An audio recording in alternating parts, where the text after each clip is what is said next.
वसलात वसलाम अला सय्यिदिल मुरसलीन। अस्सलाम वालेकुम व्यूवर्स, मैं इस वक्त मैंगो के फार्म में खड़ा हूँ। यहाँ पे एक मैंगो की एक मशहूर वैरायटी, एक नई वैरायटी है, एक नई कल्टीवार है, यानी कि वो मैं अपने व्यूवर्स को दिखाना चाह रहा हूँ। यानी कि उसके बारे में थोड़ा सा बताना भी है कि ये वैरायटी कैसी है और कितना यानी कि फ्रूट देती है, इसकी कैनोपी कैसी होती है, विथ यानी कि कैसी है, सारी चीज़ें ये देखें। ये है यानी कि मैंगो की मशहूर वैरायटी, एक नई वैरायटी अजीमो, ज़बरदस्त वैरायटी है। ये देखें अजीमो, ये देखें यहाँ पे यानी कि फ्रूट यानी कि वाज़े नज़र आ रहा है। ये देखें इसमें जो फ्रूट का जो साइज़ है ना वो मीडियम है, लार्ज नहीं है।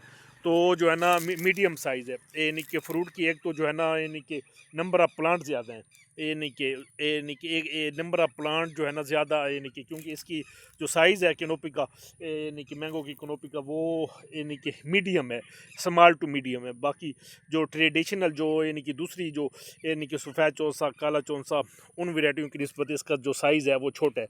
और यानी कि फ्रूट जो है ना तीसरे साल यानी कि फ्रूटिंग पे आ जाती है। और जो इसका जो इस वैरायटी की जो यानी कि शेल्फ़ लाइफ है वो भी अच्छी है। यानी कि आप दूर की जो मार्केट्स हैं, मंडियाँ, वहाँ पर जो है ना ये जो मैंगो है वो आप भेज सकते हो। बाकी ये जो मैंगो है यानी कि इसका यानी कि टेस्टी है, खाने में टेस्टी है, यानी कि फ्रूट फ्लाई के खिलाफ क़ुव्वत मुदाफ़त है। और जो मैंगो हापर है उसके ख़िलाफ़ भी काफ़ी यानी कि ये क़ुव्वत मुदाफ़त रखता है। ये देखें, आप देखें ना पानी लगा हुआ है।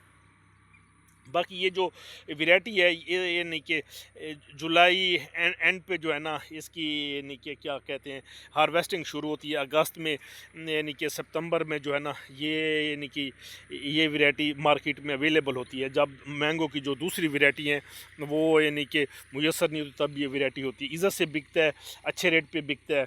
और जो है ना जो कंज्यूमर है यानी कि वो 8वें महीने में और 9वें महीने में जब मैंगो मार्केट में अवेलेबल नहीं होता, बाकी फ्रूट की यानी कि आमद कम होती है, तो उस वक्त ये यानी कि यानी कि खाने वालों को यानी कि लुभाता है। ये देखें इसका जो यानी कि मैंगो का, ये देखें ना ये नंबर ऑफ इस साल जो है ना गर्मी की वजह से और बाकी जो है मौसमी हालात की वजह से केरा काफ़ी हुआ है, ज़ालाबारी भी हुई थी, हवाएं भी चली है। तो ये देखें ये नहीं कि, लेकिन फिर भी जो है ना जो फ्रूट है इसमें फ्रूट की तादाद ज़्यादा है, यानी कि नंबर ऑफ यानी कि फ्रूट की तादाद ज़्यादा है। ये मैं बता रहा हूँ, ये ज़बरदस्त है। तो जो है ना यानी कि 1 एकड़ में से यानी कि आमदन भी, ये काम भी पक्का काम है, क्योंकि मैंगो जो है ना एक्सपोर्ट यानी कि कई सालों से हुकूमत भी तवज्जो दे रही है, एक्सपोर्ट हो भी रहा है। तो लोकल मार्केट्स में भी जो है ना जो मैंगो है वो भी सेल होता है, एक्सपोर्ट भी होता है। और मैंगो वाले जो फार्मर हैं इसको मौसमी हालात अगर कोई यानी कि ज़ालाबारी और जो है ना तेज़ अंधेरियों से जो है ना यानी कि लाजिंग ना हो ना फ्रूट की, तो बाकी वैसे कोई मार्केट में कोई नुकसान नहीं होता, यानी कि पक्का फ़ायदे वाला काम है। तो यानी कि इसमें एक मैंने प्रोडक्ट करवाया अपना, यानी कि लेज़र, यानी कि एक फ्रूट फ्लाई के लिए भी और मैंगो हापर के लिए ज़बरदस्त दवाई है। तो अच्छा रिज़ल्ट मिला है फार्मर को। आज के व्लॉग में इतना ही। मज़ीद अपडेट्स के लिए मेरे चैनल को सब्सक्राइब कीजिए। वसलाम, शुक्रिया।